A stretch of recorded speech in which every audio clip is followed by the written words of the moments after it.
Hi friends, hello, how are you? Welcome to Biju Guys Teaching Cafe. Friends, this is a short video lecture about one of the important traditional approaches. So the title of the lecture is Politics, the Historical Approach.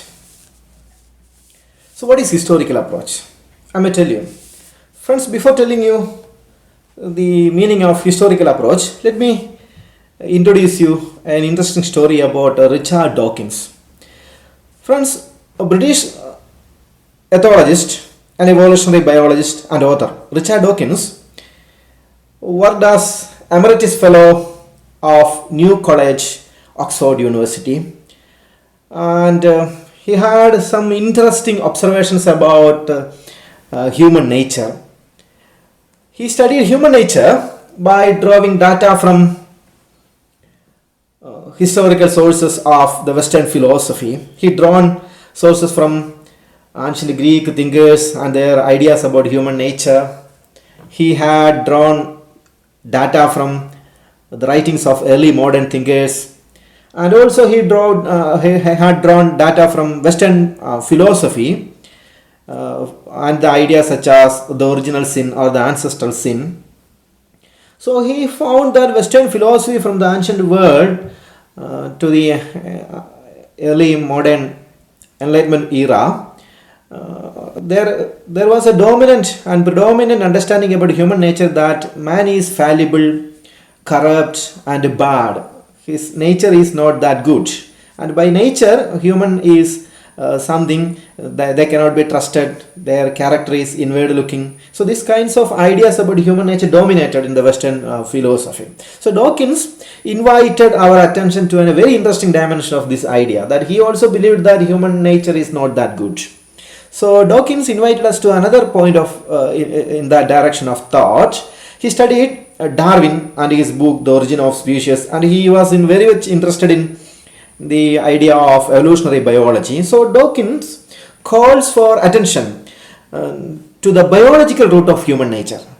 So the philosophy had something speculative idea about human nature, but he invited our attention to the biological root. For proposing a biological root of human nature, he had drawn ideas from philosophy, Western philosophy, from history. So he said human nature is selfish and by nature it is so. Human nature is selfish and by nature it is so. And he said this human nature as selfish gene. He published a book with the same idea called Selfish Gene, and the book became a best-selling book, and he also became a best-selling author. So look how Dawkins used data from history to propose a new theory about human nature in biology. See, that said, any theory or any understanding is perfect, will become perfect only if the knowledge you created is rooted in history. So if the knowledge has a deep ground in history, the knowledge is reliable, your information piece is trustable, that can be used as a good information. So proper understanding begins with the historical understanding. That's the idea. That's why I introduce you Richard Dawkins. So in order to propose a theory about human nature in a biological science, he used data from history, particularly Western philosophy, and the Western philosophy's dominant idea about human nature. So friends, that said, political science is also in the same track. That political science believe that any understanding or any knowledge or any information you have is trustable, it can be depended, it is trustworthy only if it is rooted in history. So this idea that history and our understanding about the world or any knowledge is deeply interconnected. So the information you have and the knowledge you have is sound and reliable only if it is rooted in a sound understanding of history. That said, let us examine what is historical approach.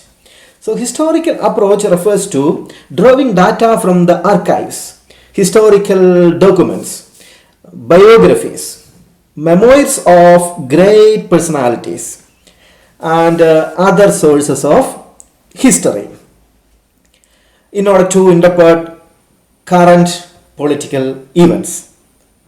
Right? So that means this approach presumes that, historical approach presumes that for knowing politics, or for knowing man's political behavior, knowledge of history is very important, and knowledge or data from history is very important to understand the real, the exact idea about politics or man's political behavior. So that's it. There is an umbilical relationship between politics and history. How can we understand politics using data from history? It's a very important question. So put it otherwise, why do we need sources of history in order to understand politics? So I can tell you the answer to the question, why do we need sources of history to understand politics, by an example. Just consider, friends, you just consider events about the disputed structure at Ayodhya. You might remember Ayodhya dispute. So Britannica.com says Babri Masjid or Mosque of Babar, according to inscriptions on the site, was built in 1528, right, in Ayodhya in Uttar Pradesh. It was one of the three mosques or structures said to be built under the order of then Mughal Emperor Babur. The other two were mosque at Sambal and Panipat. Location of mosque was a source of dispute ever since. So Muslims claim it was an Islamic structure, whereas for Hindus this mosque was built on the top of the Ram Janmabhoomi. The site, according to Hindu belief, is the birthplace of the Indian deity called Rama. First recorded instance of conflict over the structure was reported in 1853. That there was a confusion, there's a conflict between Hindus and Muslims over this structure, where Muslims say Babur built a mosque, where Hindus say the mosque was built upon a temple which had the deity Rama. So in 1853 there was a conflict, and India was undergoing tremendous socio-political transformation during that period. The power was transferred from company to the crown. So during British Raj, separate areas for worship were demarcated for both the Hindus and Muslims. Since British Raj, after the 1853 incidents, the site was bifurcated between Hindus and Muslims for worship. In 1947, India became independent, you see, and 1947-49, all of a sudden, images of Rama were brought into the mosque, where Muslims were permitted to worship. So in the ensuing controversy, the site was closed off to both the communities, that is to Hindus and Muslims. But images were not removed from the sanctum sanctorum, or from inside the mosque. So in 1984, a campaign was launched to remove the mosque from the site and build the Ram temple. So movement gained currency, leading to riots in 1990 and collapse of ruling coalition at the center. So this new interest in Ram temple or in Ayodhya helped Bharatiya Janata Party, that is BJP, see massive electoral victory in several Indian states and later at the center. So in 6 December 1992, activists destroyed the mosque. A series of court battles followed. A lot of committees were appointed. And in 2019, the Supreme Court entrusted the site exclusively to Hindus for worship. Friends, how a student of politics interpret Ayodhya dispute? That is a site which Hindus claim that it is theirs, Muslims claim that it is theirs. How a student of political science can interpret this current event by using data from history? It's the question I raised before you. Of course, we can interpret it by using several methods. There are two important concepts we need to rope into this discussion. That is, one is the power, second is the idea of justice. That is, to understand Ayodhya dispute using historical approach, you need to collect data from historical sources and interpret this data by roping in the idea of power and roping in the idea of justice. These are two dominant concepts in political science. So a student of political science, need to look at lot of historical sources. So you can see that all of a sudden India became independent. How an issue that was a known issue those days, that was untouched by successive governments in the 50s, 60s and 70s, all of a sudden became a central pillar of political mobilization in India in the 80s and 90s. And you see how a student of political science will look into that matter. You can draw data from history. You have to look what did Nehru say about the incident in which the image of Rama appeared in the Sanctum Sanctorum. So what did Nehru write to Govind Ballabh Pant, the then premier of Uttar Pradesh, in 1949? How many inquiry committees were appointed? What motivated Rajiv Gandhi open the site for worship to Hindus? What is the connection between Supreme Court verdict in Shabanu case and the subsequent decisions of Rajiv Gandhi regime to enact Muslim Women Protection on Divorce Act 1986? How Hindus reacted to the laws? Friends, a lot of historical data needs to be factored into the evaluation of Ayodhya issue. This by way this work you can make a good sense of this issue by looking at history. You cannot claim that it is the best method, that drawing sources of history and interpreting current events. You cannot claim that it is one of the best methods, but it is a sound source of understanding events. It's a significant method of social analysis, drawing data from history. So you can discover whose justice was denied in Ayodhya dispute. Was it the Hindus' justice was denied or the Muslims? You can find out whose power was exercised over whom and whose interests were marginalized. History is a potent tool for social analysis. Friends, history is an important tool for social analysis. So friends, this approach in political science was developed by Italian political philosopher Niccolo Machiavelli. He was born in 1469, died in 1527. The Italian political philosopher Niccolo Machiavelli wrote the famous book, The Prince, in 1532. It's an important book from the points of view of political science students. He said, that is Niccolo Machiavelli said, he's not interested in talking about ideal republics or ideal rulers or ideal events or imaginary utopias, as many of his predecessors, right from Socrates to St. Thomas Aquinas, have done. He believed that there is such a huge gap that exists between how one lives, how you live, and how one should live, how you should live, that he believed that those who neglects what is being done,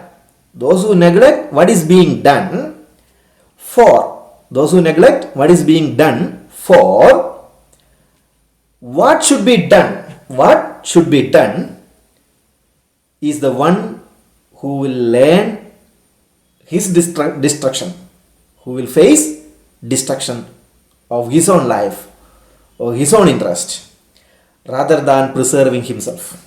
That if you make a life according to ideals instead of looking at the realities of life, Machiavelli says that you are going to perish. You are not going to save yourself. That was Machiavelli's idea. He was a very pragmatic politician. He was a pragmatic philosopher. So he gives importance to real events than ideals. So that is, he was not interested in questions such as how one should live or how to make a good life. These things were not at all his cup of pie. He believed that if you live according to ideals, you will invite your own destruction. So, see, Machiavelli proposed these kinds of ideas based on based on the interpretation of his the time in which he lived in Italy. And by understanding Machiavelli's historical approach, it is very important to understand the relationship between Machiavelli and the Medici family. By his relationship with the Medici family helped him propose this idea of historical approach in understanding political events. And Medici family and Niccolo Machiavelli hated each other. Firstly, the reason Machiavelli wrote The Prince was to impress Lorenzo di Medici. Lorenzo di Medici was the ruler of Florence, and by the time Machiavelli was expelled from Italy, Medici family conquered Florence and other part of Italy, and Machiavelli was a person who worked for the Florentine Republic. Machiavelli was not under Medici family. He worked for the Florentine Republic, that was Republic, and the Medici family conquered the Republic and became its rulers. So there was a conflict of interest between Medici family and Niccolo Machiavelli. And when the Medici family gained power, Machiavelli had been exiled, and he hoped that when he write The Prince, Medici family would forgive him. So, but Lorenzo Medici, meanwhile, was completely indifferent to Machiavelli. He read the work of Machiavelli, gave it no thought, and that he believed that it is not a good book. It was written against Medici family. So he saw Machiavelli as an enemy. Lorenzo Medici found that Machiavelli was an enemy of Medici family, and Niccolo Machiavelli served for the Florentine Republic, and he had even written a larger book, and another book other than Prince, that is called The Discourses, which argued for a republican government instead of a monarchy. So these all had the interest of Medici family. So in essence, the relationship between Medici family and Niccolo Machiavelli were that of a measly beggar and a conflictual relationship. So I can tell you one example, that one method of torture being used in Florentine jails during the days of Renaissance was strappado, S-T-R-A-P-P-A-D-O, strappado. A prisoner was hoisted into the air by a rope attached to his wrist, which had been tied behind, which the rope has been tied behind his back, and then suddenly dropped towards the down floor, as many times as it took to get him to confess that the person is moved towards the floor from the top. It is done continuously. So it is believed that Machiavelli had undergone 6 such drops in Florentine jail. So you can imagine the hardship Machiavelli suffered. That's why it's no matter Machiavelli would have asked for a pen and paper to write against the Medici family, right? So although when Medici family returned to power and ousted Niccolo Machiavelli from office, Machiavelli returned to reflections, thinking about politics and history. When Machiavelli was expelled, Machiavelli was exiled by the Medici family, he began to think about politics, history, and many events of his time. And in his books, The Prince, in his book Discourses on Livy, Livy, and Florentine Histories, and also The Art of War. He also wrote another book, The Art of War. So Machiavelli presented his ideas on history as a new route that would provide instructions to statesmen of his day by drawing examples from ancient history. So Machiavelli viewed history would become political science. History is the basis of political science. So the first one in the history of political philosophy to propose the idea that history is the basis of politics was Niccolo Machiavelli. So three of his main ideas was learning from history, human nature, and fortune. So, and in many contexts, Machiavelli states that his goal for writing was to encourage people to apply historical context to decision making of the present and for the future. So he was writing not because people do not know history, but because they simply neglected the tools that they already had obtained. Machiavelli never believed that people don't know history. He believed that people know history, but they neglected the tools of history. So Machiavelli continuously says throughout his work that people and population need to create a better tomorrow.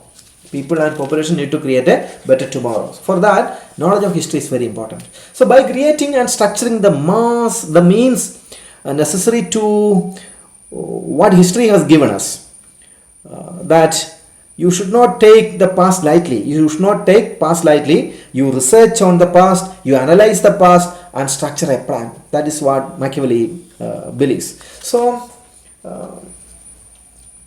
Machiavelli's proposition on history was in a sense radical, because before Machiavelli there was two dominant types of historiography, that is the humanistic historiography and vernacular chronicling. These were the two dominant methods, and Machiavelli never used humanistic method. He somehow used vernacular chronicling, and also he was inspired by some ideas of humanistic historiography, and he combined vernacular chronicling as well as humanistic historiography. He proposed a different type of historiography during his time, and Machiavelli introduced his idea of history in his discourse, and if you read discourse you will get many of the ideas of Niccolo Machiavelli about history and politics. He says that history of the 16th century must be viewed in a different way. He was upset with the contemporaries for consulting the ancient jurists, ancient rulers, rather than looking at the actual history of the world. So to build his argument, he reviews the policies and procedures from ancient kingdoms, republics, and the ways kings, legislators, soldiers, and citizens displayed wisdom and sacrificed their life for the greatness of their country. So some examples would include, how state originated in the ancient world, how armies were created, how justice were administered in the ancient world. But Machiavelli believed that none of this could be possible if antiquity was out of the picture. So you can build good institutions, you can build good legal system, good justice administration system only if you pay due respect and recognition to your antiquity. That's what Machiavelli believed. That is also his advice to kings. So during the 16th century, Machiavelli accused his contemporaries of political complacency and inefficiency born of historical ignorance. That he believed that his contemporaries were not paying sufficient attention to history and they were taking history lightly. So this ignorance means it is not so much a historical fact, but ignorance of the true sense of history. His contemporaries, according to Niccolo Machiavelli, had ignorance of the true sense of history. So he said that we are not using our imagination when we look at historical figures, when we look at historical events, when we look at historical facts. We need to use our imagination. So out of the failure to understand the new sense or the true spirit of history, we learn nothing from history. So our failure to understand and the new sense of history, the new spirit of history, we learn nothing from history. That's what Niccolo Machiavelli said. If you view history as a sole succession of different times, that is a linear view, the ancient world, modern world, medieval world and modern world. If you make history through a linear telescope, you are going to perish. That is what Machiavelli says. History should not be viewed in a linear structure. Machiavelli wants his readers to understand that history is not just a meaningful story. It's not a story. History is not a story told by some people in an interesting narrative. It's a guidance for men to find lessons and principles that can be applied to the benefit of mankind. And rulers should look at history to benefit the society. That's what Machiavelli said, that he believed that history is the basis of politics. Rulers have to learn from history. Politicians have to learn from history. Political scientists also need to learn from history. So it was George Sabine, a professor of philosophy and a dean of the graduate school and vice president of Cornell University. He developed a sound method of historical approach to political science. And he established the fact that political theory is deeply rooted in history. Political theory is deeply rooted in history. It was George Sabine who believed that history and political science is deeply connected and interconnected. For Sabine to understand a theory, to understand a social theory, it is necessary to understand the time in which this theory was developed. So that, he believed that the place and the circumstances in which a theory evolved is actually the history of the time. He pointed out that theory is deeply rooted in the time and the context. Therefore, a theory is also the history of that time. So that way he connected history with the theory. So understanding this relationship between history and political science, Sir John Seeley. John Seeley was an English liberal historian and political essayist. John Seeley famously said that politics without history has no root, and that history without politics has no fruit. So friends, by saying all this, I am going to wind up this lecture. I don't know if I was successful in imparting you some kind of understanding about historical method. Anyway, I believe that I am able to create some spark in your mind, some doubts, and I know that you have a lot of confusion, lot of doubts, and you ask questions in my YouTube comment box. Thank you.